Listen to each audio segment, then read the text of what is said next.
जय हिंद स्वप्निल, जय Hind Swati, how you doing? Jain sir, we are doing good. How about you? Jane sir, doing good sir. इस पूरे interview का एक ही पर्पस है कि आपको माइंडसेट समझाना। देखिए, माइंडसेट एक ऐसी चीज है जिसकी वजह से कई बार एग्जाम नहीं निकलता है, चाहे वो एसएसबी हो, चाहे वो रिटन हो। रिटन भी लोगों का मल्टीपल टाइम्स नहीं निकलता है। तो मैं आपको यही समझाना चाह रहा हूँ कि राइट माइंडसेट क्या होता है। आप अनअकैडमी जैसे कोचिंग इंस्टीट्यूट से पढ़ो या खुद से पढ़ो, राइट माइंडसेट होना जरूरी है। आपके पास ऑल इंडिया रैंक 1 के नोट्स भी आ जाए ना, तो भी आप निकाल नहीं पाओगे अगर राइट माइंडसेट नहीं है, कितनी भी मेहनत कर लो। चाहे बात समझो, राइट माइंडसेट होना बहुत ज़रूरी है। दूसरी बात, मैं आपको एक बात बताना चाहता हूँ यहाँ पर कि अनअकैडमी में होता क्या है बेसिकली। अगर आप इसे भी सुनोगे तो स्वप्निल बताएगा कि उसने सिर्फ 2 ही टीचर चुने, मैं और विशाल सर। विशाल सर पेड क्लास में आप पढ़ाते हैं, मतलब आपको अनअकैडमी को पैसे देने पड़ेंगे, जबकि मैं फ्री में पढ़ाता हूँ अनअकैडमी में। तो क्योंकि अब मेरे सिलेक्शन आने लगे हैं, तो ये लास्ट टाइम होने जा रहा है जब मैं इंग्लिश फ्री में पढ़ा रहा हूँ अनअकैडमी पे। तो अभी मेरा जो मोटो है, अगर आप अभी फरवरी 1 से पढ़ना शुरू कर रहे हैं, तो जो स्पॉटिंग एरर है, ये चीज़ें हैं, ये मैं आपको ऐसे करा रहा हूँ कि पास्ट ईयर पेपर कंसेप्ट दोनों एक साथ और कम टाइम में आपका सारा कवर हो जाए। तो अगर आप 1 फरवरी से आना चाह रहे हो तो फ्री में मैं पढ़ा रहा हूँ। लिंक डिस्क्रिप्शन बॉक्स में है, वहाँ पर शुभम वाशने अनअकैडमी क्लासेस लिखा होगा, वहाँ जाकर आप ज्वाइन कर सकते हो। दूसरी बात, अगर आप अनअकैडमी प्लस ज्वाइन करो तो मेरी बात एक बात ध्यान से समझो कि आप मेक श्योर करोगे कि आप 100% रिलाय करो, क्योंकि जो वो पढ़ाते हैं उससे बाहर नहीं आता है। अनअकैडमी टीचर्स को काफ़ी ज़्यादा छान के लेकर आता है, और एक ही सब्जेक्ट को पढ़ाने के लिए 4 से 5 टीचर्स होते हैं। मतलब अगर मान लो विशाल सर आपको पसंद नहीं आए, आप उठा के संजय सर ले लो। संजय सर पसंद नहीं आए, दिव्या मैम ले लो, कोई और ले लो। इंग्लिश में नहीं पसंद है, सिद्धांत सर ले लो। समझ रहे हो? तो अनअकैडमी काफ़ी रिलायबल है, बट शर्त यह है कि आप चुपचाप जो पढ़ा रहे हैं वो पढ़ो। अब समझो कि एक्चुअल माइंडसेट क्या होता है, बिकॉज इस माइंडसेट के बिना आप नहीं निकाल सकते। ये बात आपको समझना जरूरी है। That's great, that's great. So ये बड़ा इंटरव्यू बड़ी मुश्किलों से हो रहा है। बेचारे तीनों हम लोग बीमार थे, पहले इंटरव्यू किया, उसके बाद उसको वाइंड अप किया, फिर हम रोज कहते सर कल पक्का, सर कल पक्का, मैं कहता कल पक्का, कल पक्का। सो बड़ी मेहनत, बड़े इसके बाद हो रहा है ये। तो इन लोगों ने मुझे बताया था कि सीडीएस हो गया क्वालिफाई, ठीक है। अरे ये दोनों ही मेरी इंग्लिश की क्लासेस देखते थे, स्वप्निल करंट अफेयर भी देखता था, फ्री क्लासेस जो होती हैं। And that was great news to hear कि यार फाइनली यार हो गया। बड़ा मतलब खुशी सी महसूस होती है। तुम लोगों को होती है कि यार फाइनली मेरा नाम आ रहा है, पर मेरे को लगता है भाई मेरा पढ़ाया हुआ आया कि नहीं आया, डर लगता रहता है भाई, बाद में गालियाँ भी तो मिल सकती है तुम्हें। पर दैट्स फील गुड यार, दैट्स अमेजिंग। पर अभी भी स्वीट्स बची हुई हैं, बट आई थिंक अब वो रिकमेंडेशन के साथ ही मिलेंगी लग रहा है। So that's great. अच्छा, एक बात जानना चाहूँगा मैं, you both have a very different strategy. Swapnil तो भाई अनअकैडमी प्लस का भी पार्ट था और मेरी फ्री क्लासेस भी दिखता था। Swati, you only have a knowledge of my English classes, free classes जो आपको पता लगा था वही आप नोट्स से और वैसे देख के थोड़ा बहुत रेफर करके काम करते थे, बट रेस्ट आप एनसीईआरटी से चल रहे हो। Yes और sir. यहाँ स्वप्निल पूरा का पूरा अनअकैडमी प्लस लेके बैठा है कि भैया विशाल सर है और यहाँ पर शुभम वाशने ही है। मैं दोनों से पूछना चाहूंगा, दोनों को डर नहीं लगा जब तुम दोनों ने प्रिपरेशन शुरू करी? Swapnil, you have only 2 months in your hand, Swati you have 3 months। बिल्कुल भी डर नहीं लगा कि यार शायद गलत टाइम प्रिपरेशन कर रहे हैं, यार अगली बार करेंगे 6 महीने एकदम बैठ के आराम से तसल्ली से, ये बहुत कम समय है, यूपीएससी भाई छोटी चीज़ थोड़ी ना। सो स्वप्निल तुमसे शुरू करते हैं, डर नहीं लगा? Sir, डर नहीं था. I had 2 attempts in my hand, and I had to be very honest. I had thought that I will do it in my second attempt. But what I thought that I should give my 100% in this very first attempt, and rest all I should give on God that He will decide my, of course, the future. And in those 2 months, I kept on my patience, and I gave in my best. And here I am today. नहीं वो तो हाँ, डर अब तो लगा अब था तो मजा शुरू सही में, आ but गया, 2 महीने हो में जादू जाता कर है. सकता हूँ मैं तो। अब तो 6 महीने का क्या डर है। चलो गुड। पर Swati, what's in your head? 3 months, 3 महीने मात्र लगानी तुमको, और गर्ल्स की तो भाई साहब होती 14 सीटें। इस बात का भी अंदाजा था आपको इस वक्त जब आप तैयारी कर रही थी? Yes sir, डेफिनेटली था। जब मैंने फॉर्म फिल किया था तब तो डेफिनेटली बहुत डर लग रहा था, but then I went through past years question paper and I was getting to know कि मुझे क्वेश्चन समझ में आ रहा है। So somewhere in my head I knew कि मेरे कॉन्सेप्ट्स क्लियर हैं। Only thing was I needed to brush my knowledge, and वो मैंने एनसीईआरटी से ये 3 months में कवर कर लिया था। सो सर इनिशियली डर था, बट देन विद टाइम वो ओवरकम हो गया था। ठीक है, बट स्वाति ये देख के लग रहा होगा यार ये पेपर मैं कर लूंगी, ये तो हर किसी को देख के लगता है जीएस का, कि यार ये तो चीज़ें कुछ पहले से पड़ी पड़ी हैं बचपन में। बट फिर भी यार 3 महीने आपके हाथ में, मैं पहले आप स्वाति उनसे लेता हूँ, कुछ रफ प्लान था कि भाई ऐसा होगा? अब देखो मेरे को थोड़ा इम्पॉसिबल सा इसलिए लगता है, पढ़ना भी है, रिविजन भी करना है, मॉक भी देने हैं, ये तीनों में से कोई एक चीज छूटी तो काम नहीं होगा। Swati, how do you made it possible कि 3 महीने में हो जाएगा? सर मैंने इनिशियली अपना टाइम टेबल सेट कर दिया था। अच्छा। 3 मंथ्स में फर्स्ट 2 मंथ में मैंने अपना सिलेबस सारा कवर किया, एंड द लास्ट मंथ मैंने सिर्फ मॉक पेपर सॉल्व करना एंड उसके आंसर्स रिवाइज करने के लिए दिया था, जिससे मेरा सिलेबस तो टाइम टू टाइम कवर हो चुका था। एंड द फर्स्ट 2 मंथ्स में मैंने सिर्फ सिलेबस कवर नहीं किया था, उसको मल्टीपल रिवीजन भी दी थी। So somewhere down the line confidence था कि हो जाएगा। ठीक है, चलो अब मैं यहाँ पर रिवीजन और उसका भी लूंगा, क्योंकि पहली बात तो जो एक मेरे को सवाल है, आप जरा सोच के रखना। टाइम टेबल को लगता है यार ये 100% तो फॉलो हो ही नहीं पाता, बच्चों को तो मतलब कंप्लेन ही होती है कि यार टाइम टेबल बना तो लो, 2 दिन बाद तो फिर वापस उसी कहानी पे आ जाते हैं हम लोग। तो आपके साथ कैसा हो रहा है? 1 मिनट होल्ड रखते हैं आपका answer. Swapnil, what's your aim? 2 महीने इनके पास, तूने फिर भी 1 महीने रिवीजन के लिए रखा है। तुम्हारा क्या मेरी जान। और तुम्हारे केस में देखो, विशाल सर की क्लास, वो तो ऐसी लंबी लंबी क्लासेस लेते हैं, 1 घंटे से पहले तो खत्म होने का चांस ही नहीं है। ठीक है, ऊपर से 2 क्लासेस मेरी करंट अफेयर और इंग्लिश की। ठीक है, 5 घंटे के आसपास तो देखने में चला गया ये क्लासेस। ठीक है, तो तुम कब रिवाइज कर रहे हो यार, कब पढ़ रहे हो, मतलब क्या हो रहा है तुम्हारी जिंदगी में? सर मेरा फर्स्ट मंथ पूरा डेडिकेटेड था सिलेबस कंप्लीट करने में। अच्छा। क्योंकि सिलेबस ही हमारा बेस है, to be very honest. And उसके लिए मैंने सबसे पहले आपके कहने पे सब्सक्रिप्शन लिया था प्लस। एंड मैंने बेसिकली 3 सब्जेक्ट्स, पॉलिटी, साइंस, जिससे मेजोरिटिकली 50 क्वेश्चंस कंप्लीट हो जाते हैं, एंड ज्योग्राफी पढ़ा था, and of course current affairs from you. So इसके बेसिस पे मेरे अप्रोक्स 90 क्वेश्चंस बन रहे थे, जिसको मैं कंसोलिडेट करके प्रॉपर स्टडी करके अगर पढ़ ले रहा था, तो अप्रोक्स मुझे जितना कवर करना था जीके से वो मेरा हो रहा था। तो मैंने फर्स्ट मंथ दिया कंप्लीट करने में, अप्रोक्स डेली 10 to 14 आवर्स दिए every single day for just a month. उसमें मैंने अपना पूरा सिलेबस कंप्लीट किया 1 मंथ सब्सक्रिप्शन में। अभी यहाँ पर क्या था कि स्वप्निल ने सिर्फ 1 महीने का लिया है, पर मेरी आपको सलाह है कि आप 1 साल कर लो। रीजन पीछे क्या होता है इसके, कि 1 साल में आपको कई सारे एग्जाम एक साथ निकालने का मौका मिल जाता है। मतलब आप अन अकेडमी जैसे सीडीएस के लिए एनरोल हुए, तो आप आईबी, सीएपीएफ, आईनेट, एफकेट, टेरिटल आर्मी, जितने भी रिटन एग्जाम है सबके लिए एनरोल हो जाओगे। और यही एक प्लस पॉइंट है जो बच्चों को नहीं पता होता है। तो मेरी सलाह ये है, जस्ट रिलाय ऑन इट, क्योंकि 1 साल वाला ज्यादा बेहतर है 1 महीने कंपेरिजन। 1 महीने में आपको कॉस्टिंग भी ज्यादा पड़ेगी और 1 साल में आपको कॉस्टिंग भी कम पड़ेगी। दूसरी बात, 1 साल वाला जो कोर्स है वो आपको 6 महीने के दाम पे पड़ जाता है। कैसे, मैं बता देता हूं आपको। आपको 2 चीजें यूज करनी है, एक वार्षिक कूपन कोड और एक गोल्ड कॉइन। जैसे इन दोनों को इस्तेमाल करोगे, अप्रोक्सीमेटली 25% तक का डिस्काउंट मिल जाएगा। इस बात को ध्यान में रखिए। पर 1 महीने का प्लीज बाय मत करो, बहुत नुकसान है। आपको लग रहा होगा पैसे बर्बाद नहीं होते हैं अकेडमी पे। मैं आपको बात बता रहा हूँ, आपको सोचो नहीं 1 महीने खरीद के देख लेता हूँ, फिर नहीं। 1 महीने खरीदने के चक्कर में आपका जो फर्स्ट टाइम परचेस करा होता है उसको ज़्यादा डिस्काउंट मिल जाता है और आपका रह जाता है। इस बात को समझ, प्लस सारे एग्जाम निकल जाएंगे, प्लस आपको ये पता लगेगा कि यार सारे एग्जाम्स की प्लानिंग करनी कैसे है।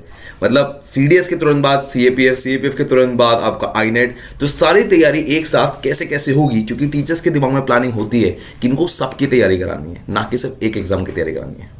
बात समझ रहे हो आप एक काम करिए, डिस्क्रिप्शन बॉक्स में जाइए, वहां पर मिलेगा अनअकैडमी प्लस, वहां से आप परचेस कर सकते हैं। चलिए आगे बढ़ते हैं। एंड देन नेक्स्ट मंथ मैंने दे दिया मॉक एंड रिवीजन में। तो पहली बार मैंने कोई स्ट्रैटेजी बनाई थी जो कि टाइम टेबल के साथ एकदम अच्छे से फॉलो हो गई थी, और इसीलिए रिजल्ट भी आया। अच्छा, अब तुम दोनों लगते हो सुपर जीनियस टाइप के, मतलब भगवान टाइप के लग रहे हो। आपको सोच के देखो, यही हाल स्वाति का भी हुआ होगा, उसको भी बहुत रिग्रेस करना पड़ा होगा। ठीक है, क्योंकि टाइम बहुत कम है। हाउ डज इवन, अच्छा पढ़ाई करना ना इज अ टीडियस जॉब। रोज उठाओ, रोज किताब पढ़ो, रोज उसका रिवाइज करो, फिर उसको दोबारा अगला पढ़ो। अच्छा होता क्या ना पढ़ाई में, मैंने देखा है, अगर थोड़ा ध्यान से देखो, it's a 2 step ahead, sorry 3 step ahead, तो 2 स्टेप वापस। क्या मतलब, रिवीजन भी करना है, रिवीजन नहीं करा तो गुल। ठीक है, और एक बार में ऐसा तो है नहीं, कोई भगवान तो है नहीं कि भैया एक बार पढ़ लिया तो हमेशा याद रहेगा, या एक बार रिवीजन कर लिया तो हमेशा याद रहेगा। तो मुझे ये इम्प्रैक्टिकल लग रहा है। मतलब मुझे ऐसा लग रहा है कि हाँ, कभी ऐसा हो सकता है कि 1 साल पहले थोड़ा बहुत पढ़ना शुरू किया होगा तो उसकी नॉलेज बची हुई होगी, और फिर 2 महीने में ऐसे उठा कर लिया है, तो रिवीजन है ऐसे ही।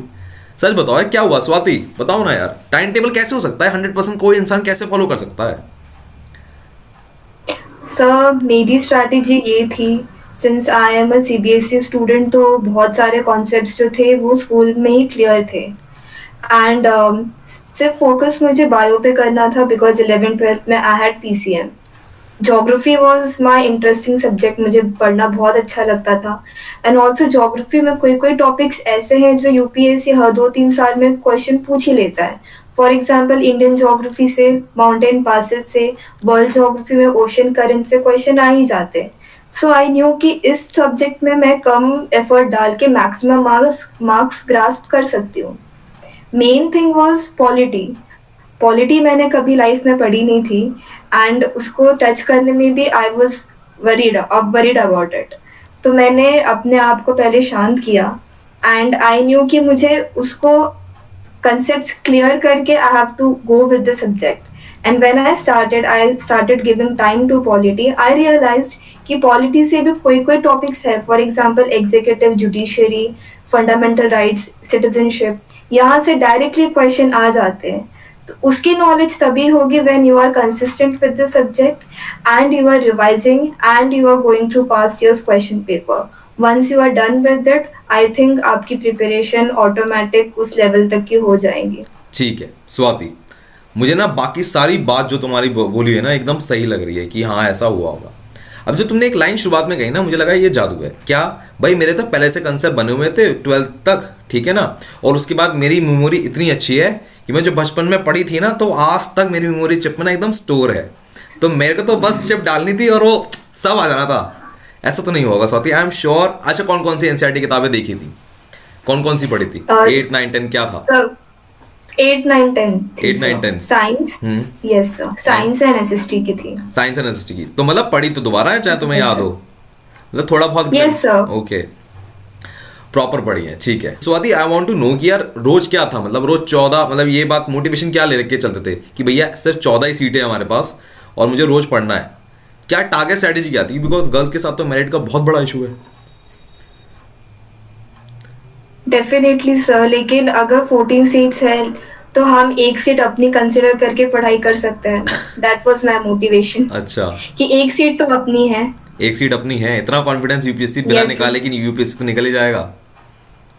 सर वो कॉन्फिडेंस होना बहुत इंपॉर्टेंट है। अच्छा, तभी एग्जाम क्लियर हो पाएगा। ये बात बिल्कुल सही बात है। देखो जिस दिन तुम्हारी यूपीएससी क्वालिफाइड होती है उस दिन तो मैं भी इंटरव्यू लेने बैठ जाता हूँ, पर वो दिन ज्यादा इंपॉर्टेंट है जब तुम्हें खुद पे कॉन्फिडेंस है कि यार मेरी औकात है।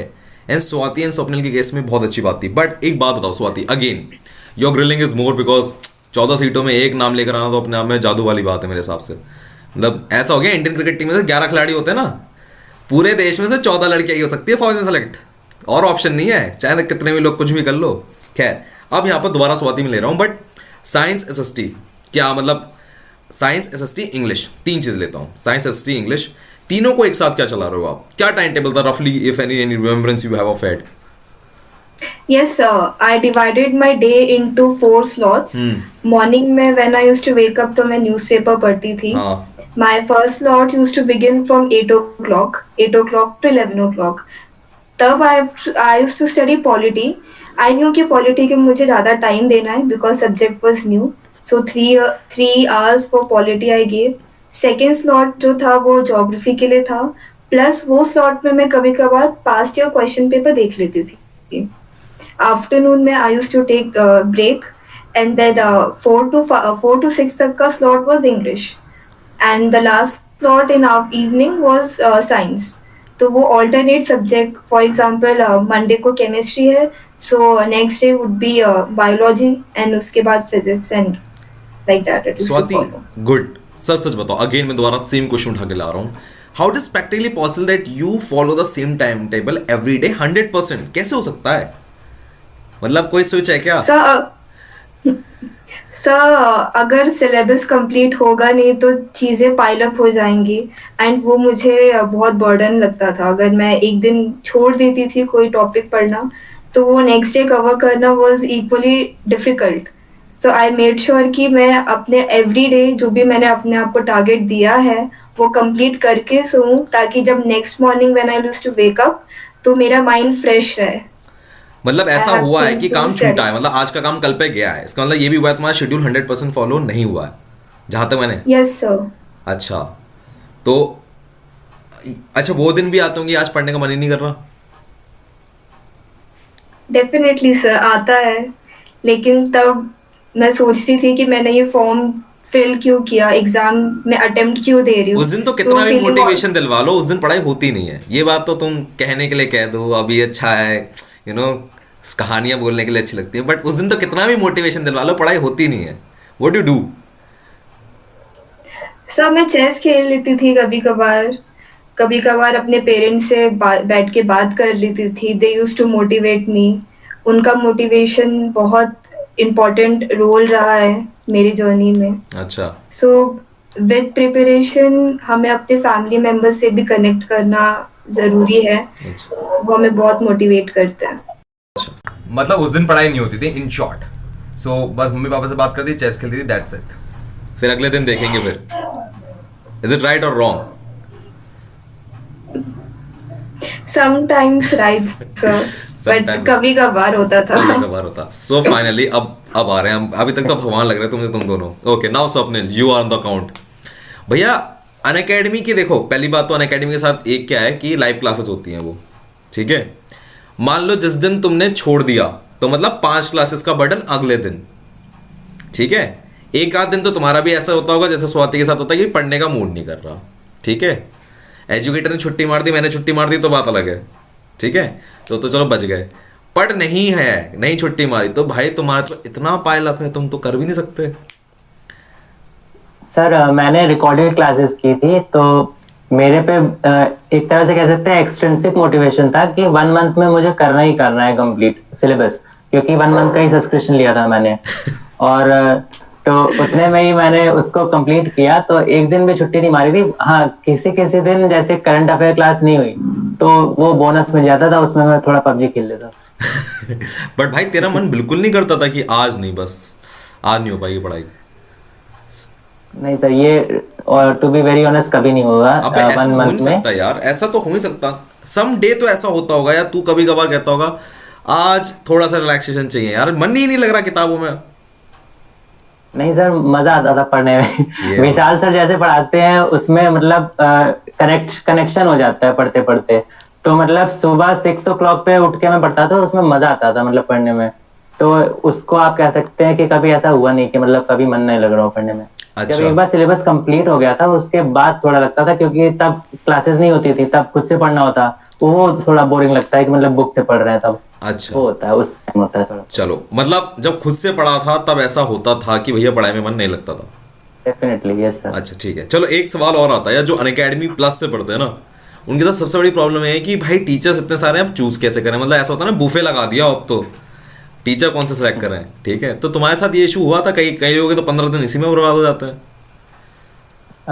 मैंने पहले तो सबसे पहला सब्जेक्ट जो पढ़ा था उनसे पॉलिटी ही पढ़ा था। अच्छा। तो वो अच्छे से समझ में आ रहा था, तो मैंने साइंस के लिए दूसरे टीचर्स को सोचा कि दूसरे टीचर्स पे जाता हूँ।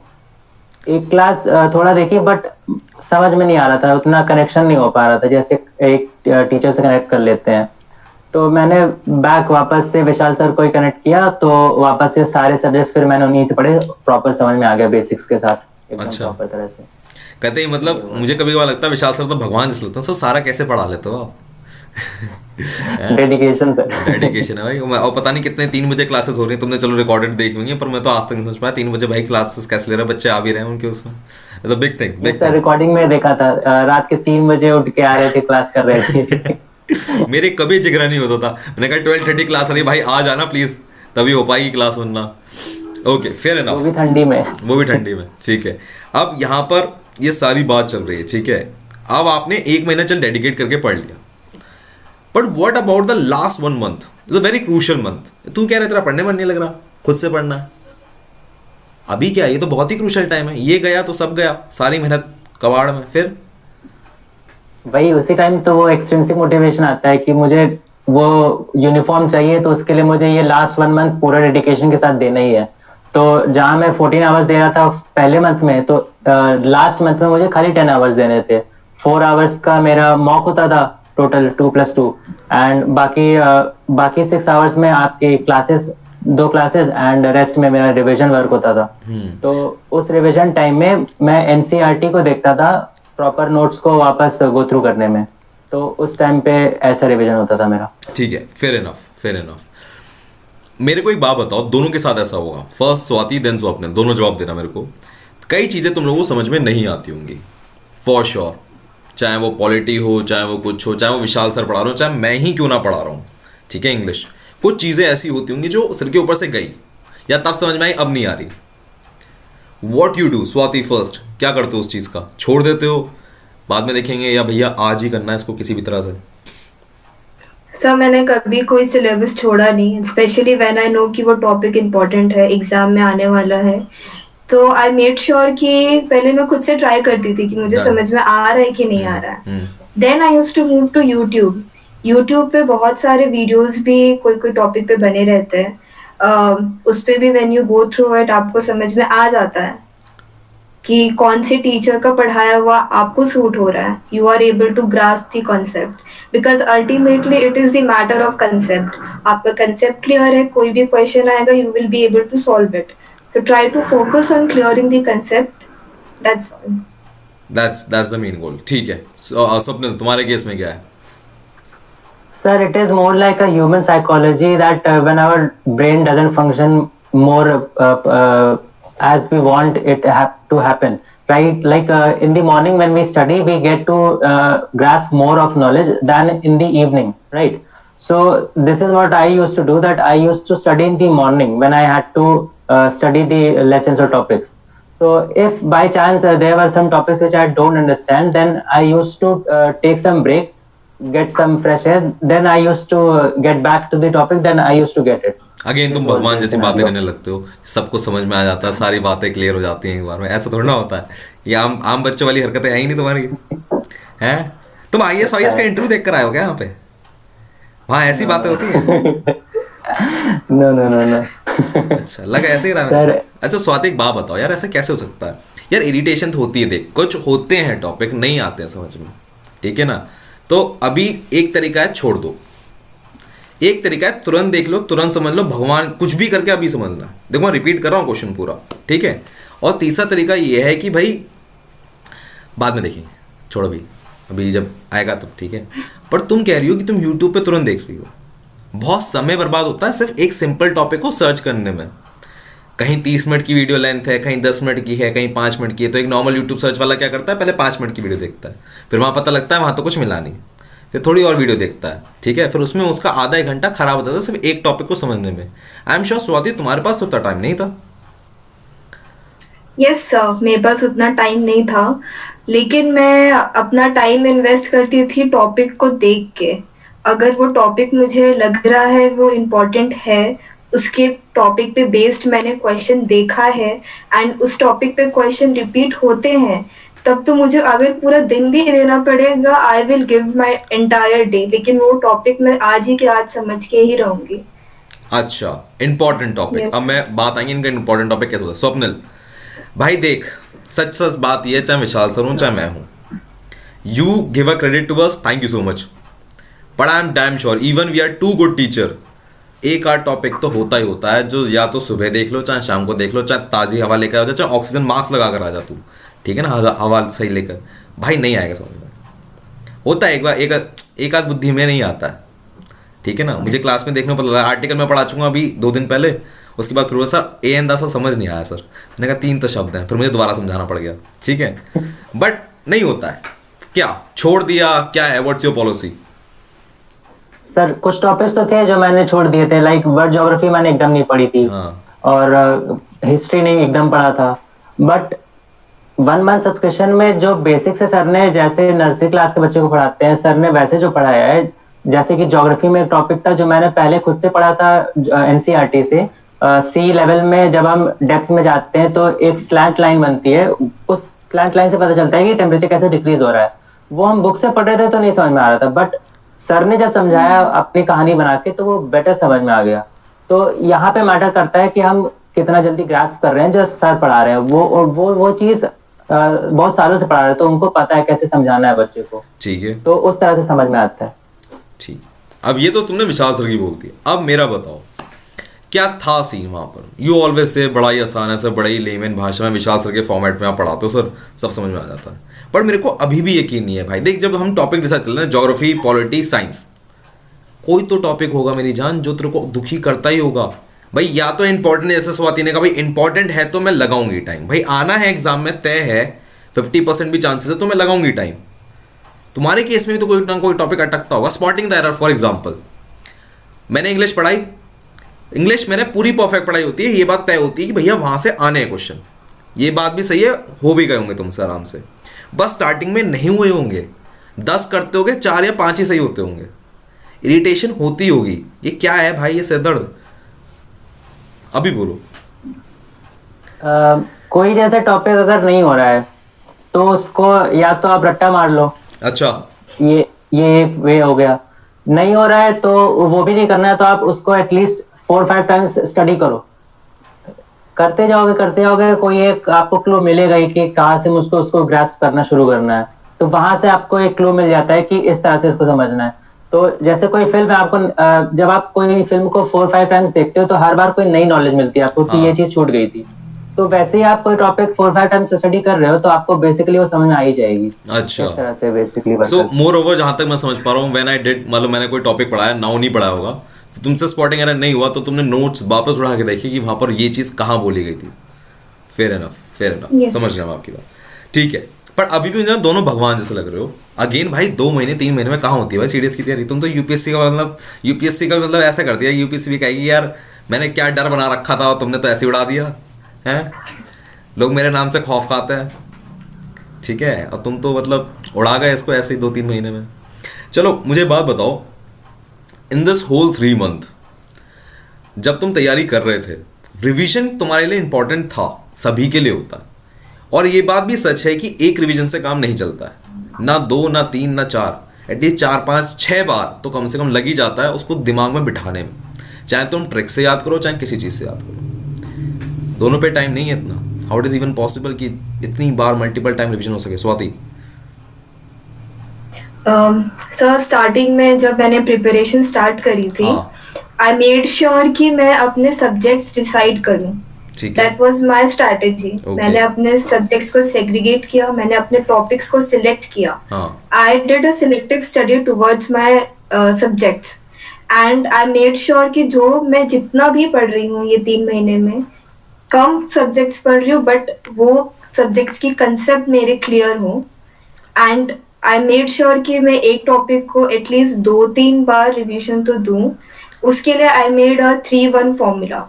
सपोज इन अ वीक, अगर Monday Tuesday Wednesday if I am studying a new topic, तो आई मेड श्योर कि on Thursday I will revise everything जो मैंने मंडे ट्यूसडे वेडनेसडे स्टडी किया, प्लस उन तीनों डे में जो टॉपिक्स पढ़े हैं उसके ऊपर से I will take some important question, past year question, जिसकी वजह से my revision will be completed and also I will get some extra question to practice. At the end it is matter of the concept clearance जो करना बहुत जरूरी है। उसके लिए आप कोई भी स्ट्रैटेजी यूज करें, that will be fine. ठीक है, तो योर होल टारगेट वॉज कि भाई मल्टीपल टाइम से अलग अलग फॉर्मेट में रिवीजन करो। जब अलग अलग फॉर्मेट में रिवीजन करते हो ना तो थोड़ा पंगा क्या होता है, हर बार नई चीज़ दिखती है कुछ। पीवाई, अब तुमने ज्योग्राफी का एक टॉपिक फॉर एग्जांपल रिवर ही कर डाला, ठीक है, I am sure Brahmaputra river के तुम्हें इतनी ट्रिब्यूटरीज दिख गई होंगी, तुम भी पागल हो गए होंगे, यहाँ मैप में तो दिख नहीं रही, ये क्वेश्चन में पूछे जा रहा, ठीक है, I am sure 200% sure.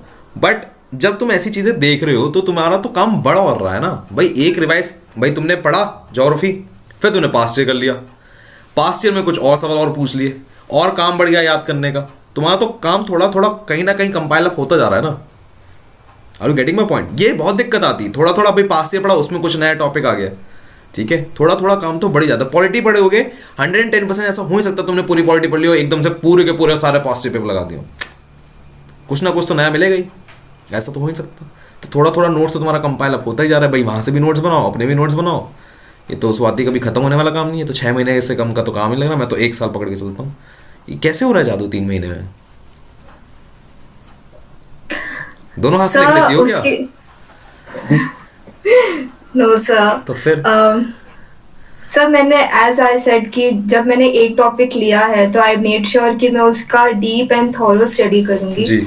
So that अगर उससे बाहर कोई क्वेश्चन, अनयूजुअल क्वेश्चन ही मुझे बाहर मिलेगा, बेसिक क्वेश्चन मुझे बाहर नहीं मिलेगा, हाँ that will what I have studied. So Brahmaputra पे सपोज क्वेश्चन आ रहा है तो उसके सारी ट्रिब्यूटरीज जो इम्पोर्टेंट है जो एग्जाम में आती है, आई मेड श्योर कि मैं उसको थॉरली रिवाइज कर लूं, क्योंकि उससे बाहर क्वेश्चन आने वाला नहीं है। ट्रू, ठीक है, फेयर इनफ। चलो अभी बच गए हो आप, पर मैं भी दोबारा फांसे में लूंगा भी आपको, ठीक है। स्वप्न मेरी जान, तेरे पास तो रिवाइज का ऑप्शन ही नहीं है। कहाँ है भाई, 1 महीने से पहले तेरे को शांति मिलनी नहीं है ना, विशाल से छोड़ेंगे ना हम छोड़ेंगे तुम्हें, ठीक है। मेरी 2 क्लास, विशाल सर की 3 क्लास, 5 क्लास हो गई, 5 घंटे हमने यही खत्म कर दिए। रिवाइज का ऑप्शन नहीं है। और भैया रोज जब कंप्यूटर पे देख लेते हो ना भाई, आंखें दर्द करने लगती हैं, कई बार तो स्क्रीन भी धुलनी धुलनी लिखने लगती है एक टाइम बाद। तो भाई तुम्हारे लिए केस में तो पॉसिबल ही नहीं है, तुम कैसे कर रिवाइज कर रहे हो? सर मैं सुबह जब 6 बजे उठता था, रात को 10-11 बजे हटता था, तो वही चेयर पे मेरा पूरा दिन बीतता था, और मम्मी मुझे खाना खिलाती थी खुद के हाथ से। एक तो ये सिनारियो है। दूसरा ये है कि रिवीजन, जैसे कोई पॉलिटिकल रिवीजन करना है किसी को, वो सोचे कि एक दिन में हम पूरी एम लक्ष्मीकांत रिवीजन कर लेंगे, तो ये हो नहीं सकता है। तो मैंने उस बुक को 4 पार्ट्स में डिवाइड किया था, और एक सिंगल डे में एक पार्ट करता था मैं, तो 1/4 एक दिन में रिवीजन किया। तो इस तरह से जब हम एक एक सब्जेक्ट को रिवीजन करते जाते हैं और साथ में मॉक्स दे रहे हैं, तो उस पार्ट से हमारे क्वेश्चंस अच्छे से हो रहे हैं। बट बाकी पार्ट से, जैसे साइंस हो गया और ज्योग्राफी हो गया, उससे क्वेश्चंस नहीं आ रहे हैं, तो हमारा ओवरऑल मार्क्स कट ऑफ के ऊपर नहीं जा रहा है। बट ये होता है सबके साथ, तो ये हमको माइंड में रखना होता है। जैसे जैसे हम रिविजन और आगे करते जाते हैं, बाकी सारे सब्जेक्ट्स कवर होते जाते हैं, तो एक बार में जैसे हमारे तीनों सब्जेक्ट कवर हो गए, और उसमें आप ऐड ऑन कर लो करंट अफेयर्स के मार्क्स हाइपोथेटिकली, ठीक है। तो उसमें आपको पता चलेगा, जैसे जैसे आप देते जा रहे हो, आपका आगे चलते चलते मार्क्स इंक्रीज होते जा रहे हैं। तो वो हेल्प करता है आपको। कंसिस्टेंसी के साथ अगर आप वर्क कर रहे हो, तो आपके ऑटोमेटिकली मार्क्स इंक्रीज होते जाएंगे। तो बस वही एवरी सिंगल डे प्रोसेस है। आपको एवरी सिंगल डे अपना बेस्ट देना है। एट द एंड जाके एंड लाइन में जब आप क्रॉस करोगे, तो आपको दिख जाएगा कि आप अपना काम कर चुके हो ऑलरेडी। ठीक है, बात बहुत अच्छी बोली, सुनने में ऐसा लग रहा है बच्चे भी बहुत ध्यान सुन होंगे, पर बात तुमने घुमा दी। रिवीजन हो कब रहा है मेरी जान, कब कर रहे हो? 5 घंटे तुम्हारे खत्म, उसके बाद भी तुम्हारे शरीर में जान बची है हैं कि भैया मतलब पढ़ाई कर लें, रिवीजन कर लें किसी तरह? कब कर रहे हो रिवीजन? सुबह उठ के तो तुम पढ़ना शुरू कर रहे हो, कब सर कर रहे हो? आपका सजेशन था कि ऑल्टरनेट डेज पे करो, एक दिन मॉक लगाया, एक दिन रिवीजन किया। तो जिस दिन मेरा मॉक होता था, उस दिन मैं उसी मॉक को वापस रिवीजन करता था कि मेरे से क्या क्या क्वेश्चन गलत हुए, क्या क्या डाउट थे। ये लास्ट मंथ, एक मिनट होल्ड ऑन, ये तुम लास्ट मंथ की कहानी सुना रहे हो। मैं तब की बात कर रहा हूं जब तुम कोर्स कर रहे हो।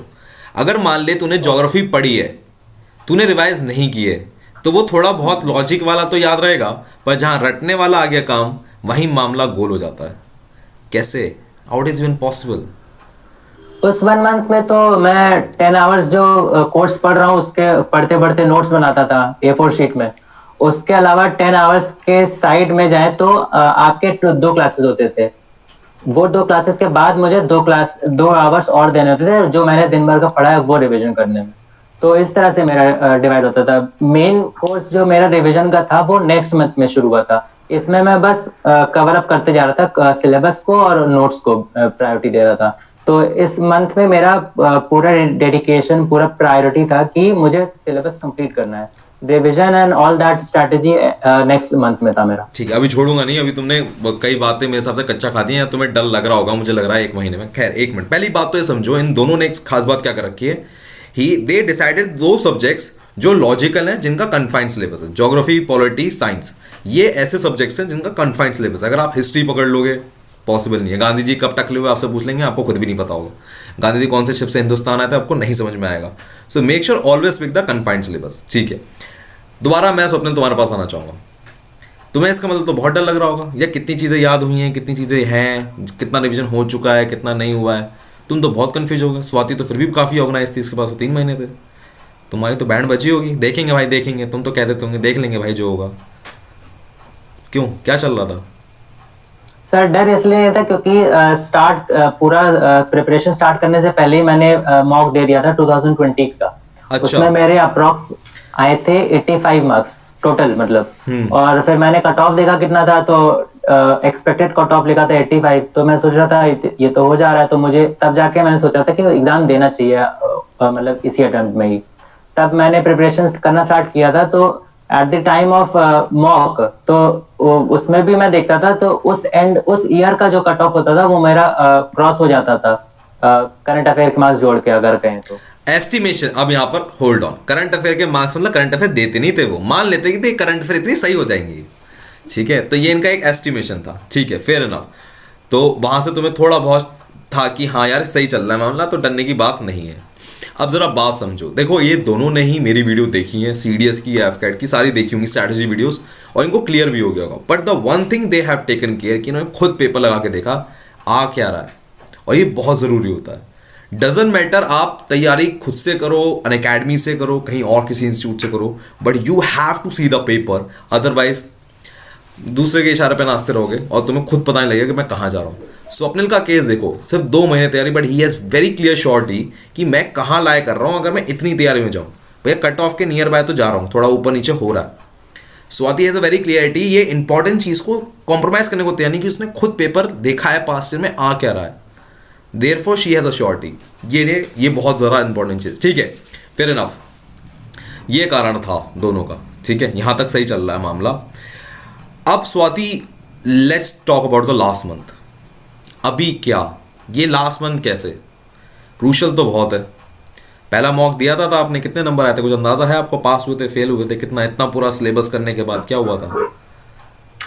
सर बहुत बुरी तरह फेल हुई थी पूरा सिलेबस कंप्लीट करने के बावजूद। बट आई न्यू कि मेरी मिस्टेक क्या हो रही थी कि कंटेंट बहुत हो गया था, एंड मैं कैलकुलेटेड गेस कर नहीं पा रही थी क्वेश्चन को देख के। उसकी वजह से I was marking more negative options. तो आई न्यू, वो पहले मॉक देख के आई गॉट टू नो कि I have to be precise while I am attempting the question paper. I worked on it, थोड़ा टाइम लगा, बट देन इवेंचुअली धीरे धीरे करके स्कोर्स इम्प्रूव हो गए, जिसकी वजह से आई अटेम्प्टेड अपना सीडीएस का एग्जाम वेरी नाइसली। ठीक है, अभी स्वाति पहले पेपर में फेल हुई। स्वप्निल जनाब, 1 महीना बचा है, आपने स्ट्रैटेजी वही फॉलो की जो मैंने बताई थी, क्लास में ही बताइए कि भैया अल्टरनेट डेज पे करो, 1-2 दिन का गैप लो, पेपर को एनालाइज करो। बट पहले मॉक, अब तो खाली मॉक ही देना है। अभी बॉर्डर लाइन से पास फेल हो रहे थे, करंट अफेयर को छोड़ दो, उसके बिना पास हो रहे थे तो तुम क्या, करंट अफेयर के टोटल मार्क्स ना लगाओ तो? सर पहले मॉक में तो मेरे जीके में आ रहे थे 17, तो मैं फेल ही था कह लीजिए 20 भी नहीं क्रॉस हो रहा था जीके में। अच्छा, तो वो तो मुझे पता था कि रिवीजन तो अभी स्टार्ट हुआ ही है, तो अप्रोक्स 10-15 डेज के बाद जहाँ पे मैं लाई कर रहा हूँ उससे 10 स्टेप्स अहेड लाई करूंगा फॉर श्योर। तो वो मुझे एश्योरेंस थी कि अभी मेरा रिवीजन अच्छे से होएगा तो ऑटोमेटिकली मार्क्स इंक्रीज होंगे। What about the English? मैं हमेशा क्लेम करता हूँ जो मैं पढ़ाता हूँ हमेशा वही आएगा, उससे बाहर नहीं आएगा, ठीक है, but what about the English? Sir English I was scoring 59 and majoritically 17 to 18 marks में नेगेटिव मार्किंग कर रहा था, ये हो रहा था। तो मतलब वही मार्क्स अगर मेरे 65 to 70 के बीच में लाई कर रहे होते हैं तो वो मैं स्टडी कर रहा था कि मेरी नेगेटिव मार्किंग ज़्यादा हो रही है। तो वो जो आर्ट होती है कि हमको जो डाउटफुल क्वेश्चंस होते हैं उसको हम जैसे सर्कल कर दिए तो पता चल जाता है कि डाउटफुल है।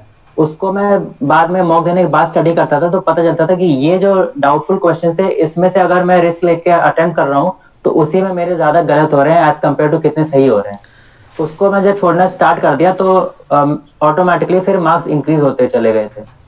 Fair enough. Yes. अब तुम्हें जो लगता है ना, सभी से कह रहा हूँ मैं ये बात कि भाई गैस वक्त मेरे तुक्के तो हमेशा गलत होते हैं, तुक्के सबके गलत होते हैं, कोई भगवान तो है नहीं यहाँ पर, ठीक है, तुक्के सबके गलत होते हैं। बट कितने मॉक दिए अंदाजन? Swati, how many मॉक्स did you give? Around 20, sir. Around 20। Swapnil, how many मॉक्स you give? Sir I gave 10 marks. You give 10 मॉक्स, क्योंकि आप पहले तो देते भी आ रहे थे, तो यू हैव नंबर ऑफ, तो ज्यादा हो गए होंगे आई थिंक। पहले काउंट करके कितने हो गए होंगे? No sir, I just give 10 marks. अच्छा, टोटल 10 मॉक्स। Yes sir.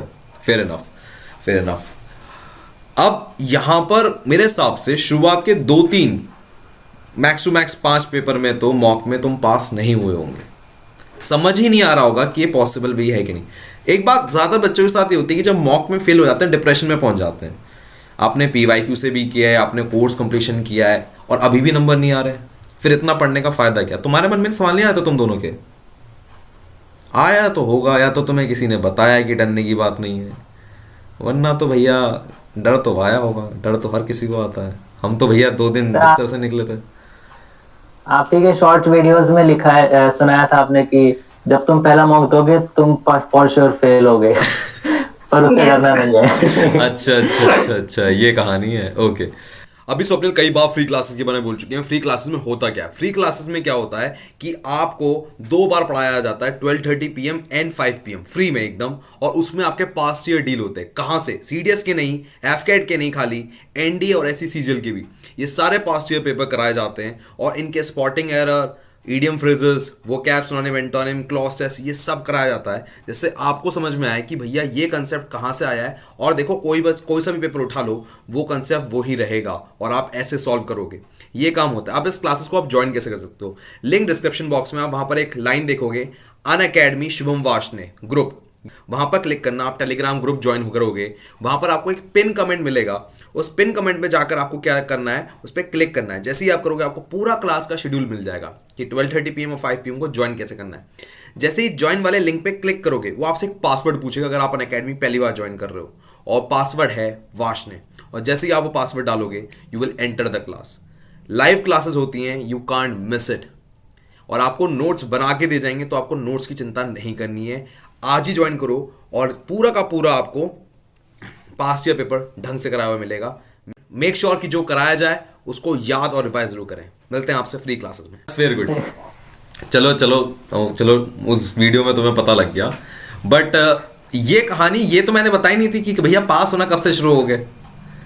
और तुम्हें भैया ये बात देखो, अभी तो देखो, पहले बता दिया मैंने, पहले मॉक में तुम फेल हो गए, मैंने खुद ही बता दिया। सारा सिलेबस करने के बाद, सब कुछ करने के बाद भी फेल हो गए, PYQ भी करने के बाद फेल हो गए, ठीक है।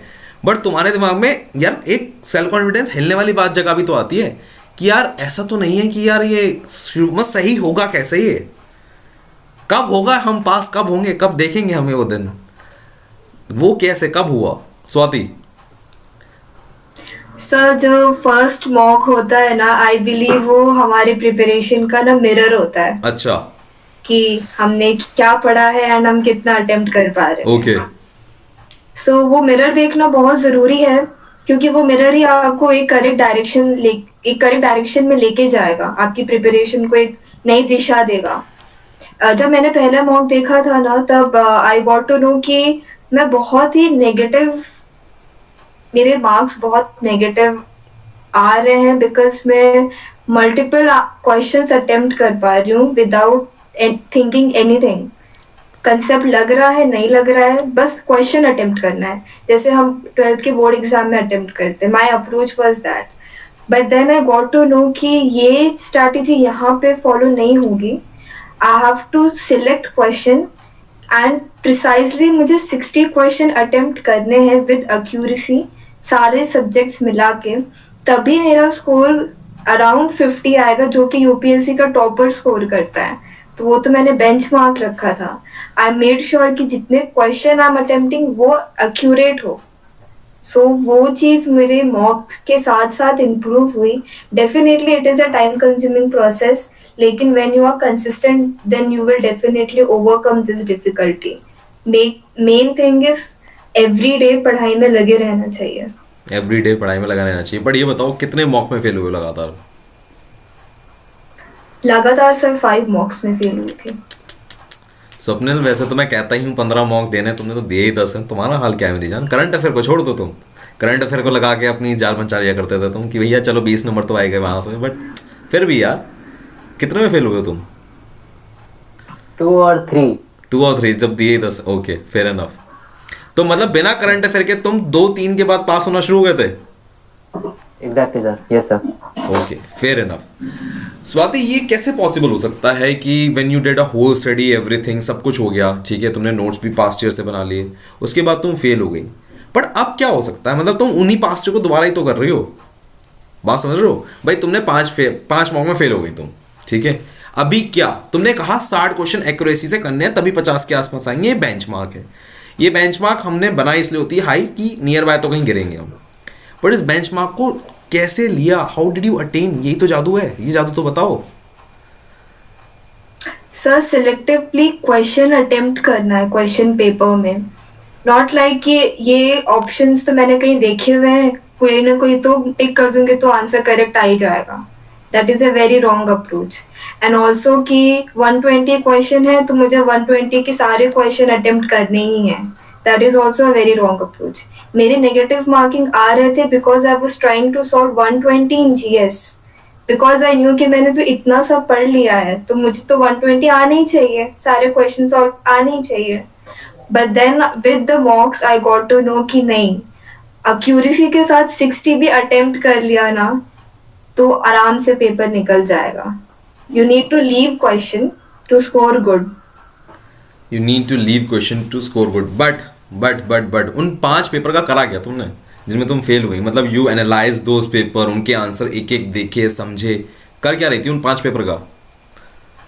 सर उन 5 पेपर्स के क्वेश्चन को एनालाइज किया, अपनी वीक सेक्शन को समझा कि मुझे कहाँ पे मेहनत करना है, कौन सा सेक्शन है जहाँ पे मैं कम एफर्ट्स डाल के ज़्यादा मार्क्स स्कोर कर पा रही हूँ. फॉर एग्जाम्पल इंग्लिश में I was very weak in grammar part. Initially rules समझ में नहीं आ रहे थे एंड वो पेपर में भी रिफ्लेक्ट हो रहा था. सो आई मेड श्योर कि when I will be solving question based on error या फिर मैं कोई रूल पढ़ रही हूँ तो उस रूल पे आई मेक श्योर कि मैं 2 क्वेश्चंस तो एटलीस्ट सॉल्व कर ही रही हूँ, सो दैट जो नॉलेज मैंने ली है वो पेपर में आ पा रही है या नहीं, टू अंडरस्टैंड दैट. एंड जब क्वेश्चन में ऑप्शंस करेक्ट टिक हो जा रहे थे then I got to know कि नहीं, जो मैंने पढ़ा है वो मैं क्वेश्चन में अप्लाई कर पा रही हूँ, I am going correct.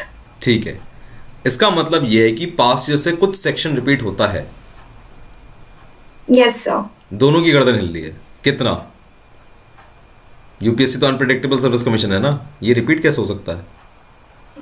Sir questions repeat नहीं होते बट टॉपिक्स जरूर रिपीट होते हैं. एग्जैक्टली, ये इंपॉर्टेंट था. अराउंड 20 से 30% होता है और कट ऑफ अराउंड 45% पे आती है. तो अगर 20 से 30% तुम्हारा 5 साल के पेपर में हर बार रिपीट हो रहा है तो इसका मतलब है कि सर्टेन नंबर तो आपके फिक्स है, यू टॉपिक फिक्स्ड है. फॉर एग्जाम्पल ज्योग्राफी की बात करें, दोनों ही है, दोनों की गर्दन अगर हिल जाए तो मैं मानूंगा कि मैं सही बोल रहा हूँ. पहली चीज, Tropic of Cancer, Tropic of Capricorn, equator पे कौन कौन से कंट्रीज सिटीज लाई करते हैं पूछा ही जाता है. For example Yes, sir. Stratosphere, mesosphere, troposphere, इस बारे में क्वेश्चन पूछा ही जाता है, कंफर्म है question. Mountain rain, mountain passes, उनके ranges, ocean current, world geography से one of the sure question ये देखने को मिलेगा ही मिलेगा. ये Very important. हर सब्जेक्ट में है जिनका सिलेबस डिफाइंड है, साइंस, पॉलिटी एंड ज्योग्राफी. इसलिए ठीक है, fair enough. Swapnil, I like to come back to you. कम टाइम कम मॉक, मुझे समझ नहीं आ रहा भाई तेरा कॉन्फिडेंस कैसे हाई है. तेरी तो स्ट्रैटेजी ऐसी है जो तूने कहीं नहीं सुनी होगी, वो तो स्ट्रैटेजी तूने अप्लाई करी है और तूने निकाला है. स्वाति की तो आइडल स्ट्रैटेजी वाली है, ठीक है, 15 मॉक जो मैंने आइडल बताए हैं. क्या ये कॉन्फिडेंस का चक्कर क्या है भाई? तुम्हारा कॉन्फिडेंस तो पक्का लग रहा है यूपीएससी क्या ही चीज़ है. हाँ मैं बाप, मतलब sorry, I am sorry for this word, but you know luck ऐसा यार, कॉन्फिडेंस वाला रॉक सॉलिड है. हल भी छोटा देखे तेरे आगे तो.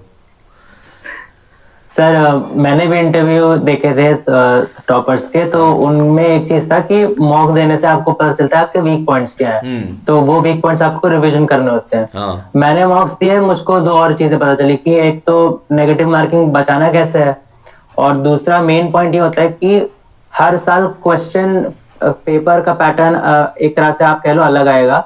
आपको ये नहीं है कि आपको 120 ही स्कोर करना है या आपको 100 ही स्कोर करना है. पेपर का डिफिकल्टी लेवल देख के आपको पता चलना चाहिए कि आपको कितने अटेम्प्ट करने हैं. वो आपका डायनामिक मोड होना चाहिए, स्टैटिक नहीं होना चाहिए कि आपको फिक्स है कि इतना ही लाना है मुझे. तो मॉक्स देता था मैं, तो कभी कभी लगता था कि आज तो पक्का फेल है, जैसे 7th 8th अटेम्प्ट्स में जा रहे हैं तो मेरे अप्रॉक्स आ रहे हैं 74 टोटल मतलब आए थे स्कोर. तो मुझे लगा ये तो फेल है क्योंकि कट ऑफ जाएगा अराउंड 85 90 के अराउंड. बट देखा तो कट ऑफ था 69. तो इस हर समय ये पता चलता था कि आपको ये सोच के नहीं चलना है कि मुझे इतना ही स्कोर करना है. आप जब क्वेश्चन पेपर अटेंड कर रहे हो आपको देखना है कि लेवल कैसा है पेपर का, उसके अकॉर्डिंग जैसे आप दे रहे हो वैसे सब लोग दे रहे हैं, तो सबके लिए इजी होगा, सबके लिए डिफिकल्ट होगा, उसके अकॉर्डिंग आपको आ जाता है कॉन्फिडेंस पे. अच्छा, मैं बार बार मॉक बोल रहा हूँ, पर अगर ध्यान से सुनोगे ना, इनके टर्म में मॉक का मतलब पास्ट ईयर पेपर दोबारा लगा के देखो with the time limit. Am I right? और there some you know come coaching का कुछ कोई है booklet? That's past year papers. Past year paper, right? Both. Okay, that's great. Fair enough. मैं जहां तक समझ रहा हूं तुमने अभी तक 2 महीने और 3 महीने की स्ट्रैटेजी. स्वाति 3 महीने और स्वप्निल 2 महीने. But what about the last 14 days of November? ऐसा क्या था जो तुम्हें रिग्रेट हो रहा था? आई थिंक स्वप्न तुम्हारे साथ या स्वाति तुम्हारे साथ किसी एक के साथ था, तुम कह रहे थे शायद मुझे पेपर लगाते रहना चाहिए। क्या था उन 14 दिन में, क्या था? Swapnil, what do like to say? Sir मैंने लास्ट 14 डेज में मॉक्स एकदम नहीं दिए थे, बस रैपिड रिवीजन चल रहा था मेरा। हाँ। तो मॉक ना देने की गलती ये हुई कि मुझे वापस वो आर्ट भूल गई कि मैंने जो रिस्क लेना होता था वो वापस से लेने लग गया। मेन क्वेश्चन पेपर जब आया था तो उसमें मैंने फिर से नेगेटिव मार्किंग की होगी, अप्रॉक्स 20 मार्क्स की नेगेटिव मार्किंग।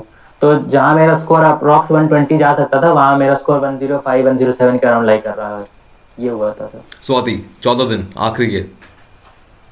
सर स्कोर्स तो करेक्ट सही आ रहे थे, बट कहीं ना कहीं बैक ऑफ द माइंड ऐसे लग रहा था कि हिस्ट्री थोड़ा बहुत बेर कर ली थी, बिकॉज हिस्ट्री में मॉडर्न हिस्ट्री से क्वेश्चन आते हैं, बट आई थॉट कि सिलेबस हिस्ट्री का कंप्लीटली डिफाइंड नहीं है तो मैंने उसे छुआ नहीं था।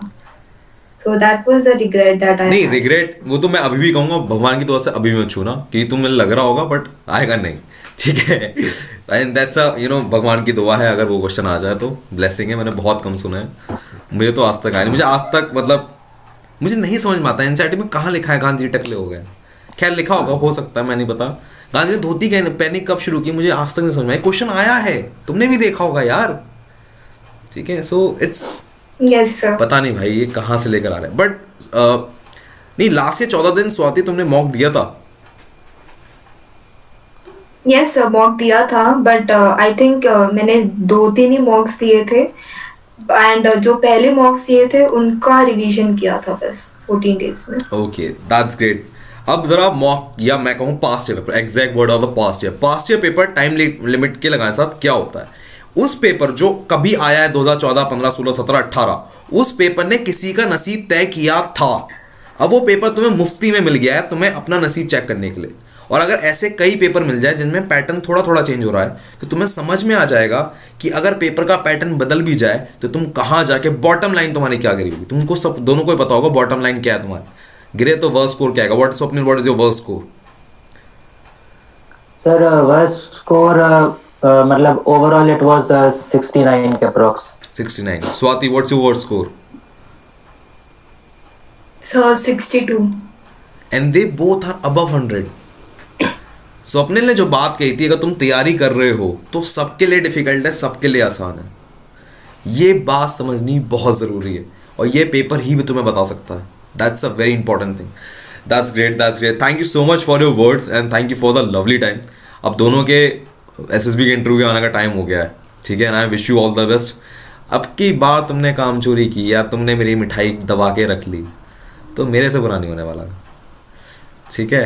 That's really good and wish you all the best. वरना जोमेटो तो स्विगी ऑप्शन है, आओ या ना हो तो वहाँ से तो आ जानी चाहिए, ठीक है। Thank you so much for lovely time and finally ये इंटरव्यू हो गया, दैट्स अ ग्रेट थिंग। इसकी मिठाई अलग से मेरी तरफ से आएगी। Great and wish you all the best. मैं खांसी रोक के रखा था। थैंक्स 1 घंटे के लिए, बहुत बढ़िया। चलो बहुत बढ़िया। अब मिलेंगे कब? अब मैं इंडिविजुअल लेना चाहूंगा उस दिन का इंटरव्यू की। पता लगा तुम दोनों सेम एसएसबी में आ गए, फिर क्या करोगे? फिर क्या करोगे? जीटीओ टास्क एक ग्रुप में आ जाएगा। नहीं, पता लगा कि इलाहाबाद बोर्ड दोनों पहुंच गए, दोनों कह रहे अरे स्वाति, अरे स्वप्निल कैसे हो? तू भी हो टीकली रिकमेंड है? हाँ यार मैं भी हो गया, चल मेडिकल साथ दिया था, फिर दोबारा यहीं मिल रहे हो एक साथ। चलो आई wish you all the best यार, वो दिन भी अनोखा ही होगा अगर ऐसा हो गया तो। सो चलो मुलाकात करते हैं। Thank you so much for great insight and wish you all the best.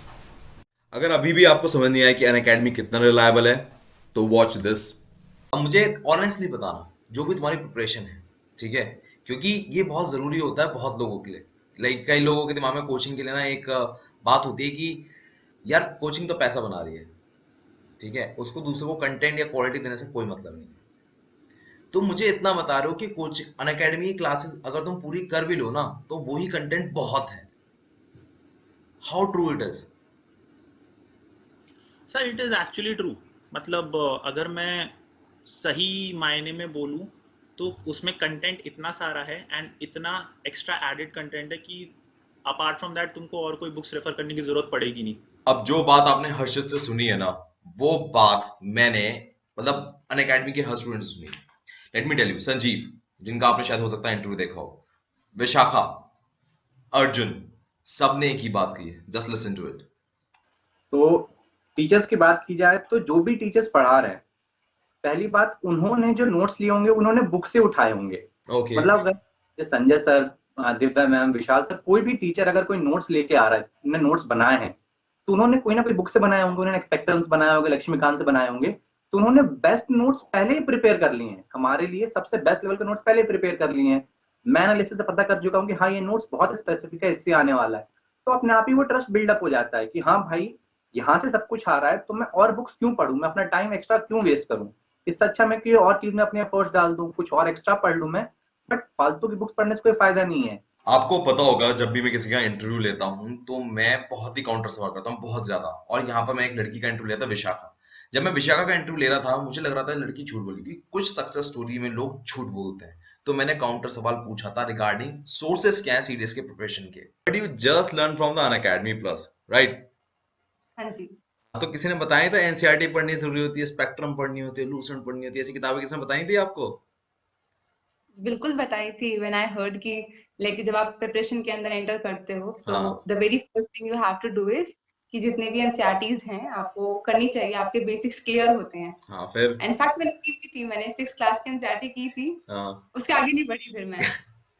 Unacademy join कर लिया था, तो वहीं से फिर I started preparing from the educator that I liked. आप क्लैरिटी आ गई होगी कि यार अनअकैडमी क्या रख सकता है, क्या ताकत है उसकी। तो मेक श्योर वन थिंग कि आप वाशने कूपन कोड और गोल्ड कॉइन लास्ट में आता है पेमेंट के, उसको इस्तेमाल करो। जब आप इन दोनों को इस्तेमाल करोगे आपको 25% अप्रॉक्सीमेटली डिस्काउंट मिल जाएगा। So join right now and make sure कि सिलेबस ना कंप्लीट आपका रीजन बने आपका एग्जाम ना निकलने का। Don't waste time on searching on YouTube, भैया पढ़े कहाँ से। I wish you all the best and क्या पता एक दिन ऐसा है कि मैं आपका इंटरव्यू ले रहा हूँ। बाय बाय, टेक केयर, जय हिंद। मैं उनको रोज सोचता हूँ, मैं उनको रोज सोचता हूँ।